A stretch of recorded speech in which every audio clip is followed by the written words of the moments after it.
Bonjour à tous et bienvenue dans le 9e des prix de 2024. On va débriefer ce qui est pour moi le meilleur week-end de la saison puisque le Grand Prix du Canada nous a offert beaucoup de choses. Déjà, il y a eu cette pluie qui a perturbé quasiment toutes les séances et rendu imprévisible le déroulé des opérations, combiné en plus à des performances super dures à lire et pour certaines, même plutôt beaucoup, extrêmement surprenantes. Ça a été magnifique, ça donnait d'abord une exceptionnelle qualification, le même temps pour la pole pour seulement la deuxième fois de l'histoire depuis qu'on compte jusqu'au millième, 21 millième justement pour séparer le top 3, 280 pour classer le top 7 et une grille vraiment éclatée avec plein de surprises, c'était génial. Et puis dans la course, on a vu des conditions changeantes, des incertitudes, des paris, plusieurs arrêts, énormément de changements de position, plusieurs tournants potentiels, deux safety cars qui cette fois ont bien relancé la course au lieu de la tuer, des dépassements de partout et surtout aux avant-postes où il y avait 3 écuries différentes dont Mercedes qui était de retour. Ça donne à la fin énormément de dynamique et d'histoire à décrypter, c'était vraiment parfait. Alors oui, je sais, Max Verstappen a gagné et il a une énorme avance au championnat, c'est paradoxal, mais il ne faut pas s'arrêter là, ça ne rend absolument pas justice à la réalité du terrain qui est vraiment excellente. Cette saison est géniale et en plus elle monte en puissance de course en course, les étoiles sont vraiment en train de s'aligner pour nous offrir le meilleur de ce que peut nous offrir la Formule 1 et ce week-end a particulièrement été un kiff. Par contre, avec tout ce qu'il s'est passé, il faut prendre beaucoup de pincettes pour tout analyser. On a du boulot, donc c'est parti pour le débrief.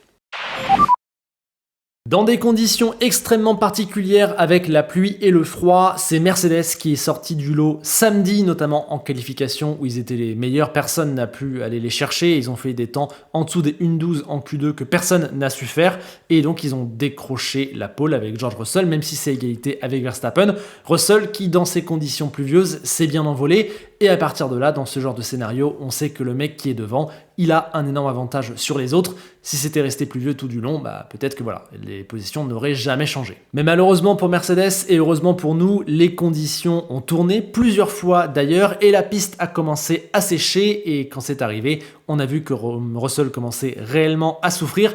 Verstappen est devenu très pressant puis a fait une petite erreur, c'est donc Norris qui est devenu pressant sur Verstappen et là au 21e et 22e tour, Norris a doublé Verstappen puis Russell a été prendre la tête, c'était absolument impressionnant et ce qui était encore plus impressionnant, c'est la manière dont il s'est envolé derrière, il a mis 8 secondes à Verstappen en seulement 3 tours, il volait vers la victoire. Je pense que personne ne l'aurait repris, mais est intervenu le tournant de cette course, la première safety car causée par l'accident de Logan Sargeant dans le premier secteur.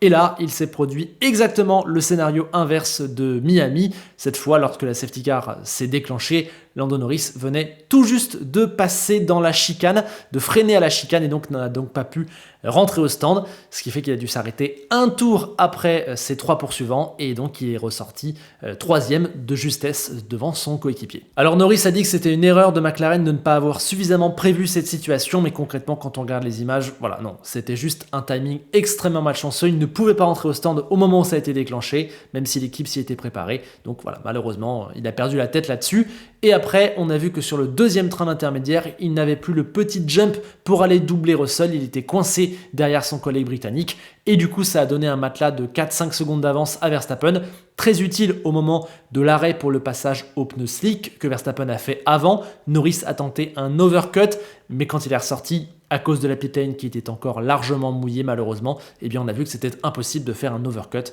dans ces conditions. Sur ce moment-là, j'ai peut-être un petit regret. Peut-être que McLaren a laissé un tour de trop en piste. Ils ont attendu 2 tours pour l'overcut au lieu de 1.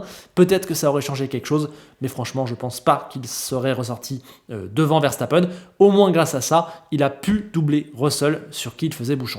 Après, sur piste séchante en médium, il a fait une petite erreur à l'épingle, ce qui a permis à Russell de repasser, mais il est repassé dans le tour juste après. Et après, on a vu au niveau rythme que c'était un poil mieux pour la Red Bull sur la lignée de ce qu'on avait vu sur le relais de médium à Imola. Et donc il était coincé en 2e position, il n'a pas eu plus de chance au 2e restart qui a été causé par l'accident entre Sainz et Alexander Albon, et sur les 12 derniers tours, il a pris 4 secondes de retard sur Verstappen. Voilà, c'est dans les eaux d'Imola une nouvelle fois. Mercedes, elle, a tenté un coup sous la deuxième safety car d'arrêter ces deux pilotes pour des gommes slick fraîches. Ça a bien marché puisqu'ils sont très rapidement remontés sur Piastri qu'ils ont tous les deux dépassé. Russell lui a fait une petite erreur lors de la première tentative. Dommage, peut-être que sans ça, il aurait pu embêter au moins Lando Norris.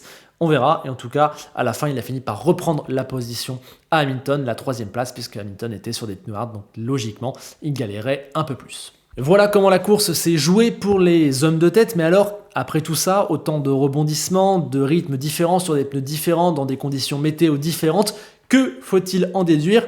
Red Bull a gagné.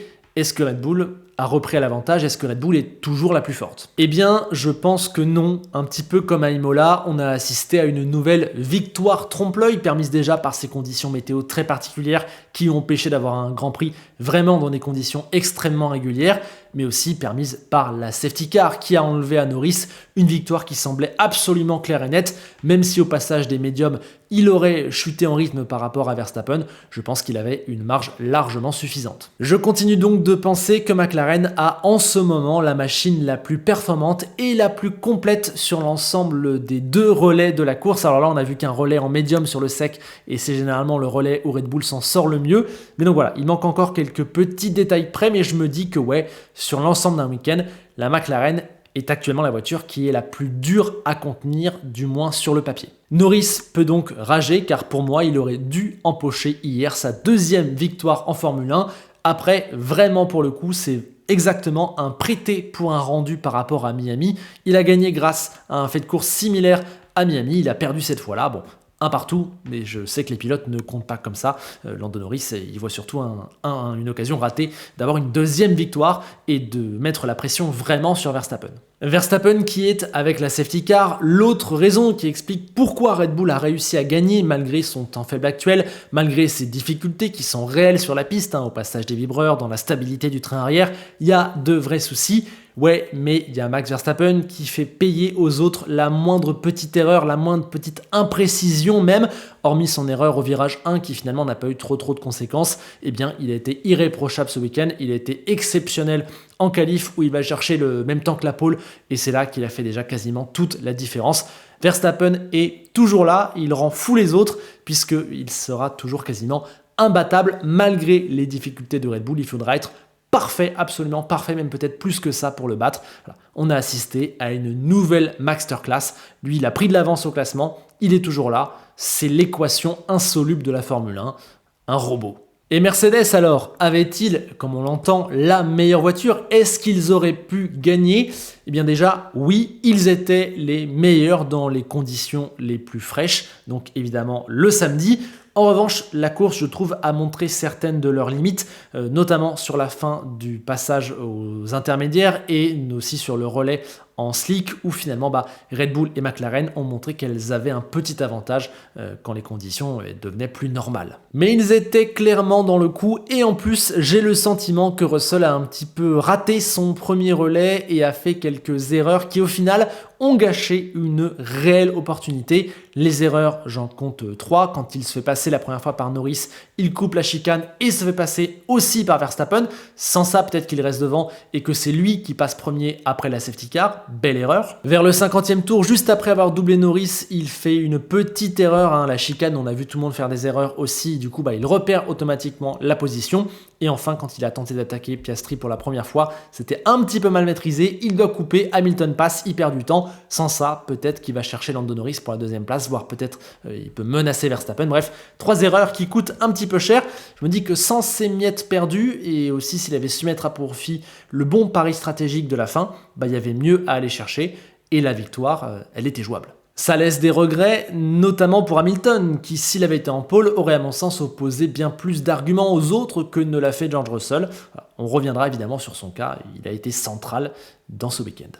Globalement, pour terminer l'analyse générale de la course et avant de rentrer au cas par cas, je trouve quand même que ce week-end, il y a beaucoup de choses qui nous obligent à nuancer finalement notre analyse, à être très prudent. Déjà, il y a eu des faits de course et des erreurs qui ont tour à tour privé Mercedes et McLaren de victoire, donc attention à ne pas trop surréagir sur la performance des uns et des autres. Ensuite, il y a eu la météo, la pluie, ça rebat toujours les cartes. Et puis, il y a eu des températures très froides et un nouvel asphalte. On sait que ça a avantages et désavantages certaines équipes, notamment dans la chauffe des gommes. Donc attention. Et puis si je rajoute un dernier point, c'est que la qualif elle a été extrêmement serrée, donc à quelques centièmes près, peut-être qu'on change toute l'analyse du week-end. Voilà. Comme d'hab, attention à la prudence. À quelques micro-détails près, on aurait pu voir différemment. La hiérarchie de ce week-end était quand même assez particulière et les conditions assez uniques. Donc je pense clairement qu'il faudra attendre Barcelone qui nous en dira bien plus sur la vraie place des uns et des autres. Mais en attendant, c'est Red Bull qui repart encore avec une nouvelle victoire malgré des difficultés claires. On a parlé du train arrière, des vibreurs. Voilà, clairement, merci Max, merci la safety car aussi. Là-dedans, une pensée pour Pérez qui a pris 1 seconde 1 et 96 millièmes par Verstappen sur ses 3 tours de Q1 et qui, en sorte de fait pour la prolongation de son contrat, s'est pris un violent retour de réalité dans la figure. Voilà, on le sait, les difficultés de l'équipe et la compétition qui se resserre, ça amplifie clairement ses soucis. Il n'arrive pas à générer de l'appui sur cette Red Bull et il ne comprend clairement pas. C'est triste. Bon, franchement, j'ai pas grand chose à rajouter sur son cas, de plus que ce que je n'ai dit dans la vidéo qui est sortie samedi pour parler de sa prolongation de contrat. Mais là, c'était particulièrement du mauvais travail avec un dimanche aussi où il n'a pas du tout réussi à remonter et où il a fini dans le mur avec une erreur en mettant une roue sur la partie mouillée. Compliqué à cause de ça. En plus, il prend 3 places de pénalité sur la grille à Barcelone parce qu'il est rentré au stand alors qu'il aurait dû abandonner direct. Donc ça va clairement pas arranger son cas. Voilà. C'est très compliqué. Je vois pas d'ailleurs pourquoi ce serait moins compliqué d'ici à la fin de la saison, même si là, c'était particulièrement la cata. Chez McLaren, j'ai le sentiment qu'on va osciller entre les regrets, puisqu'une victoire leur a échappé avec cette histoire de safety car, mais aussi avec d'énormes satisfactions, puisqu'ils sont déjà l'équipe qui a marqué le plus de points, et surtout pour moi, ils ont une voiture absolument exceptionnelle, la meilleure du plateau si on prend l'ensemble des composantes d'un week-end.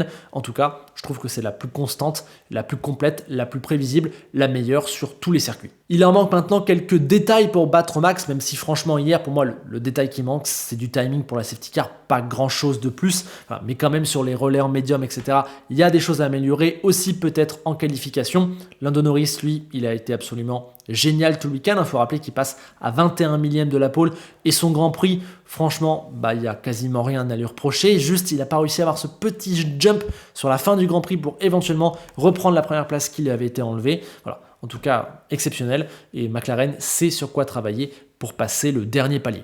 Piastri s'additionne évidemment à ce positif, parce qu'il a une excellente 4e place en qualif à moins d'un dixième de Norris et il ramène 10 bons points. Mais j'ai revu un Grand Prix dans lequel il a affiché quelques limites, alors que dernièrement c'était un petit peu mieux.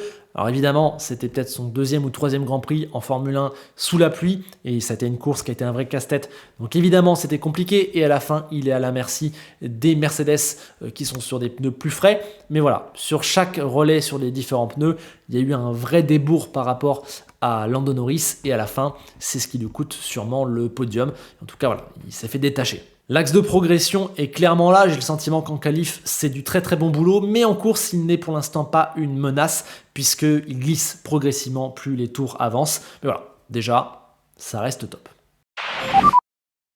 Et Mercedes, alors, ça fait des semaines qu'ils nous disent que ça y est, ils ont compris la voiture, qu'il n'y a que du positif, que ça y est, ils vont revenir.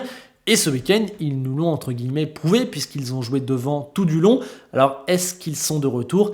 Est-ce que nous avons désormais 4 top teams dans cette saison complètement folle? Franchement, il y a de très bonnes raisons d'y croire. Ils ont trouvé, semble-t-il, vraiment une voie pour développer la W15. Les upgrades des dernières courses se sont avérées payantes et il y a ce fameux nouvel aileron avant, une révolution pour eux. Il leur donne la clé pour avoir un train avant beaucoup plus stable, beaucoup plus prévisible et aussi il leur ouvre de manière plus globale une fenêtre pour que les réglages de la voiture soient beaucoup plus fins et beaucoup plus agréables. Enfin, après des années de galère, 2 ans et demi, ils ont mis le doigt sur quelque chose pour gérer au global l'aéro de ces nouvelles voitures. Ils se rapprochent donc de leur fenêtre idéale de performance, enfin après des années à faire que des compromis dans tous les sens et à ne pas trouver ce qui clochait, dès qu'ils touchaient un truc, ça déconnait ailleurs, etc. Là, enfin, il y a de la continuité, c'est cool, tout ça, c'est réel, mais je suis obligé de tempérer. On a expliqué que ce week-end, il était extrêmement difficile à comparer aux autres week-ends. On est à nouveau sur un terrain où ils vont devoir confirmé dans les conditions beaucoup plus chaudes, attention ils aiment moins, et les conditions beaucoup plus révélatrices d'un circuit comme Barcelone dans 2 semaines. On rappelle aussi que la pole s'est jouée dans des conditions de piste assez particulières et qu'il y a eu une aspiration donnée par Albon qui a été absolument décisive, qui peut-être embellit le week-end. Bref, doucement sur Mercedes, mais oui, c'est réel, ils avancent désormais sur la bonne voie. Dans tout ça, il faut enlever aucun crédit à Russell qui fait vraiment une excellente saison dont on parle peut-être pas assez. Franchement, c'était cool de le voir aux avant-postes, d'aller chercher la pole. Il a fait une grande qualif et il reste à un top niveau de performance.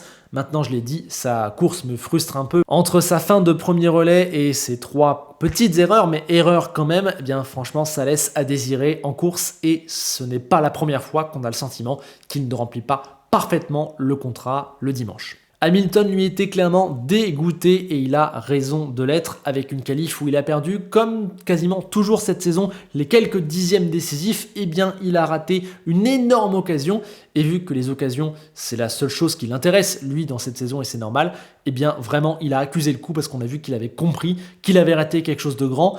Il aurait pu être en pôle et à mon sens, s'il avait été en pôle, dans ces conditions-là, avec un rythme qui le dimanche de son côté est toujours meilleur que le samedi, ouais, j'ai le sentiment que Lewis Hamilton aurait vraiment pu aller chercher cette victoire, ne pas s'écrouler sur le premier relais, rester devant pendant la safety car. Bref, Hamilton aurait pu le faire. Donc ouais, je pense que s'il avait été devant, en tête du Grand Prix sous la pluie, il aurait écrit une histoire différente de celle écrite par George Russell. Donc dommage, et ça se lisait sur son visage qu'il sait. Il sait que tout s'est joué en qualif. Bon, ça fait 20 minutes qu'on parle et on n'a toujours pas évoqué un seul instant Ferrari. Bah ouais, c'est normal puisqu'ils étaient absolument nulle part ce week-end.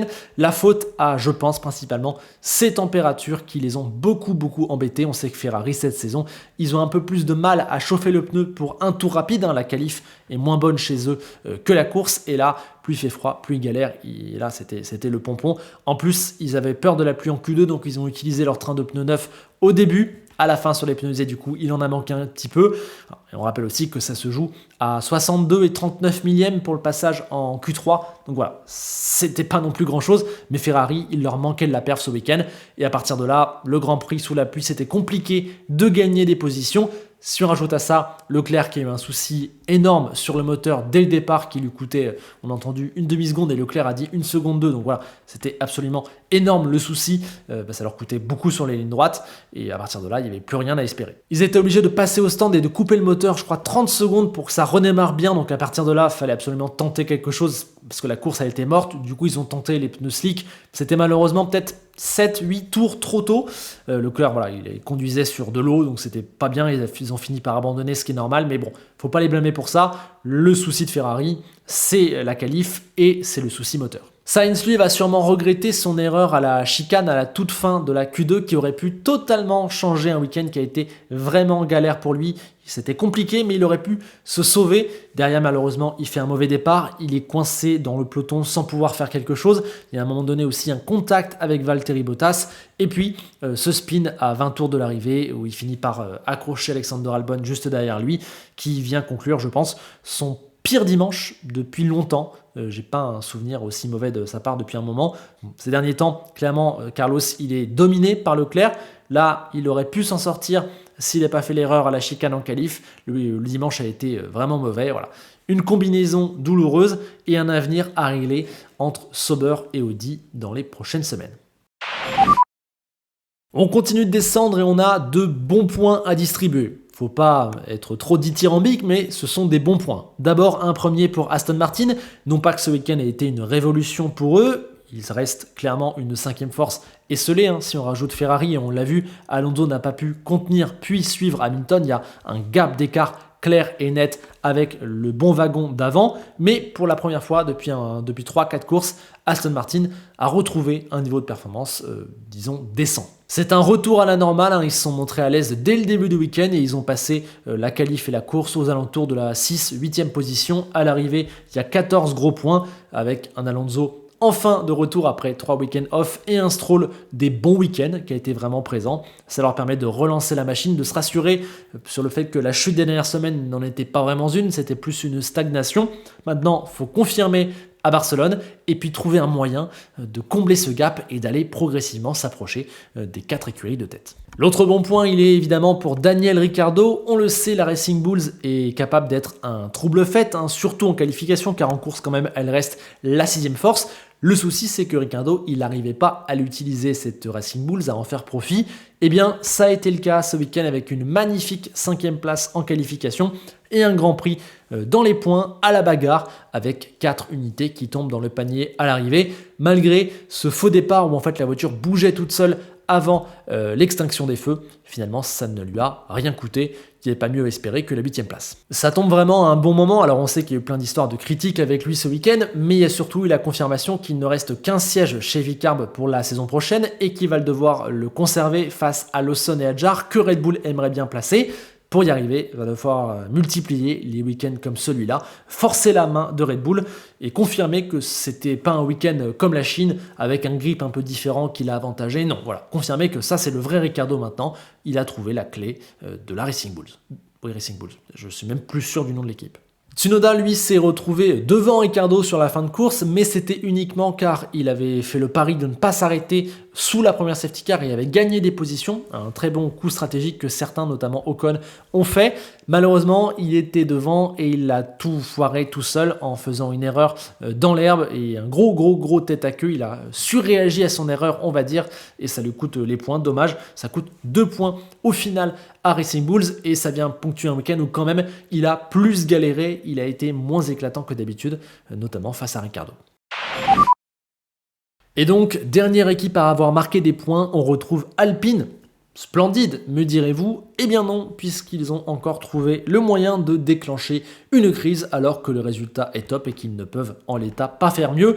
Bon, déjà, reprenons la base. J'ai envie de rappeler que malgré ces 3 points, c'est du trompe-l'œil puisque la perf de la voiture était vraiment délicate. Pour moi, ils étaient la 8e force ce week-end, loin derrière les Racing Bulls et les Williams notamment. Ça laissait à désirer, on l'a vu en qualif, l'écurie française était loin et c'était finalement pareil en course. Mais il y a 6 pilotes devant qui se sont enlevés de l'équation. Sainz, Leclerc, Perez, Albon, Sargent et Tsunoda. Du coup, les 2 Alpines se sont retrouvés dans les 2 dernières places dans les points. Parfait, top, on bouge plus. Non, il y a eu une consigne d'équipe qui a tout gâché. On a demandé à Ocon qui était devant grâce à un départ où lui n'a pas été percuté par Sergio Perez, contrairement à Gasly, et à ce pari sous la safety car, la première, de ne pas s'arrêter. Il était bien positionné, 9e. On lui a demandé de laisser passer Pierre qui était derrière. La raison, visiblement, on voulait tenter d'aller chercher Ricciardo, mais ça n'a pas de sens, il était trop loin devant et il restait trop peu de tours. Bruno Famin lui a parlé de la batterie d'Esteban Ocon qui était mal en point et donc on avait peur qu'il ralentisse Pierre et que les As derrière reviennent et volent les derniers points à Alpine. Pourquoi pas, ça peut être un bon choix, même si au final, ça laissait Ocon seul face aux 2 Alpines et ça risquait de leur prendre le dernier point. D'ailleurs, ça s'est joué à quelques secondes, quelques dixièmes sur la ligne. Mais le gros souci, c'est qu'on a mal ou simplement pas expliqué à Esteban Ocon pourquoi on lui demandait de donner la position à Pierre Gasly et on aurait peut-être aussi pu la rendre à la fin en voyant que Gasly n'avait pas été chercher Ricciardo. Bref, encore une fois, c'est la communication qui fait défaut dans cette équipe. C'est exactement comme le Japon l'an dernier. Il n'y a pas de points en plus à aller chercher. Et l'écurie réussit à se mettre le feu toute seule entre ces 2 pilotes parce que ça communique mal. Du coup, à l'arrivée, normal que les nerfs soient tendus et que Esteban notamment ne soit pas content. Et c'est normal aussi qu'il y ait un complotisme légitime. Voilà. Maintenant, si j'étais à la place d'Esteban, oui, je ne ferais plus confiance à l'équipe. J'aurais du mal à y croire et on sent clairement qu'il y a un défaut de management. L'équipe allait dans un très mauvais état en interne. Et comme le divorce est consommé depuis une semaine, eh bien on peut y aller dans les médias en y allant de sa petite phrase assassine d'un côté et de l'autre. Bref, c'est un petit peu terrible du côté d'Alpine. Bonne chance pour finir la saison du mieux possible. On va retenir qu'il y a 3 points. Au moins, c'est bien, c'est cool. Ils ont pris la 8e place. C'est excellent, 3 points pour eux. Ils ont plus que doublé leur total. Malgré tout, je le redis, il y a ce souci de consigne qui est assez grave. Et surtout, ces 3 points, ils sont trompe-l'œil. Ils ne sont pas révélateurs du niveau de l'Alpine. Et puis il y a les 3 autres équipes, les 3 qui n'ont pas marqué de points, à commencer par Williams, mais qui, il faut je pense, différencier des 2 autres, car les points étaient clairement possibles, ils étaient même là. Albon passe en Q3, fait tout le Grand Prix à la 9e, 10e, 11e place, mais malheureusement se fait rentrer dedans par Carlos Sainz, au moment où Sainz lui offre avec ce spin la 10e place, donc franchement, pas de bol pour Alexander qui je trouve a fait encore une fois un solide week-end. Ça confirme aussi que Williams a trouvé quelque chose et que ça y est, ils peuvent l'exploiter aux mains de leur meilleur pilote. Concernant Sargent, il faisait sûrement son meilleur week-end, une vraie bonne qualif, il avait du rythme, il avait quelque chose malgré les conditions compliquées. Mais bon, il s'est mis seul dans le mur au bout de 25 tours. Voilà, je pense que voilà, c'est terrible et ça laisse vraiment plus aucun dernier doute quant à son destin. Chez Haas, la qualif a été compromise par Hülkenberg qui a eu quelques soucis, il a dû changer des pièces au dernier instant, donc bref, on s'est mal préparé, il y a eu du trafic, etc.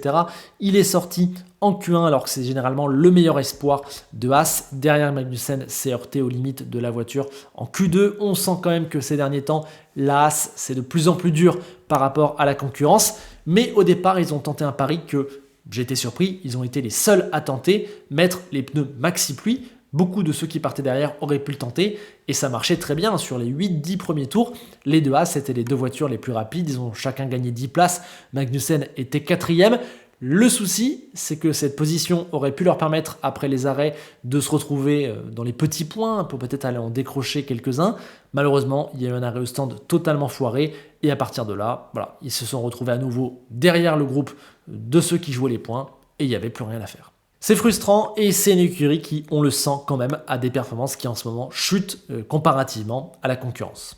Et puis donc, comme chaque week-end, il y a Sauber, la plus mauvaise écurie du plateau, hein. Très clairement ce week-end. Elle ne peut pas s'extirper de la Q1 et ne peut absolument rien espérer lors de la course. Bottas, le pauvre, il fait de son mieux, hein. Guan Yu Zhou lui a provoqué 2 drapeaux rouges en essai, n'a quasiment pas eu de roulage, est arrivé en qualif absolument pas préparé et du coup se qualifie encore dernier avec quasiment 1 seconde de retard sur Bottas. Encore une fois, Zhou ne fait pas des mauvais grands prix, mais construit très mal son week-end et donc à l'arrivée, il a trop de retard et ne peut rien faire et on se dit « Ah, c'est dommage ». Bref, c'est dur, en tout cas cette équipe est déprimante. Rien ne fonctionne, ça pourrait même aller jusqu'à porter préjudice à Audi puisque personne n'a envie de passer un an chez Sauber. Allez, on regarde à présent les classements qui, je le redis, ne rendent pas tout à fait justice à une compétition et une saison qui est bien plus serrée et bien plus intéressante que ça. Verstappen est désormais 56 points d'avance sur Leclerc qui a perdu très gros ce week-end, et 63 d'avance sur Norris qui a de quoi être pourtant l'homme fort, en tout cas dans cette partie de la saison. Derrière, c'est un statu quo, on a Ricciardo qui a 9 points désormais, Gasly 3, Ocon 2. Côté constructeur, Red Bull a désormais 49 points d'avance sur Ferrari qui fait un 0 pointé malgré les débords de Perez, c'est vraiment dommage, mais c'est loin d'être fini et c'est même en train de devenir génial puisque McLaren se rapproche. Ils sont revenus à 40 longueurs de Ferrari, peut-être une bataille à 3 même au constructeur. Derrière, Mercedes a fait le trou et espéra bientôt revenir vers le top 3. Aston a repris de l'air sur Racing Bulls et Alpine prend miraculeusement la 8e place à Haas qui n'avance plus et Williams qui a été très malheureux. Et enfin, il y a Sauber qui a toujours son 0 point, malheureusement largement mérité. On passe aux notes avec ce nouveau template que j'espère vous apprécierez. Je rappelle que les notes, il faut les prendre avec du recul. Elles prennent en compte l'entièreté du week-end d'un pilote. Il faut savoir pondérer les bonnes ou mauvaises choses, surtout dans un week-end aussi compliqué avec autant de choses que ce week-end. Donc plus que jamais, aidez-moi à les ajuster. Le but, c'est d'avoir la meilleure moyenne générale à l'arrivée.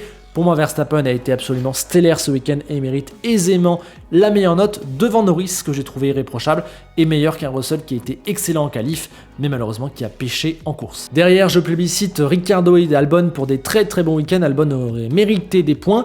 Un gros groupe ensuite de pilotes à 7 points, difficile de leur demander beaucoup mieux, mais dommage à quelques petits détails près, notamment je pense à Hamilton et Piastri, il aurait pu avoir mieux. Du côté des 6,5, un bon week-end à publicité pour Stroll, Magnussen et Ocon, hein. Ça saute pas non plus au plafond, mais c'est bien. Bottas, malheureusement le pauvre, j'ai rien à dire et trop dur à juger, je reste sur un 6 basique.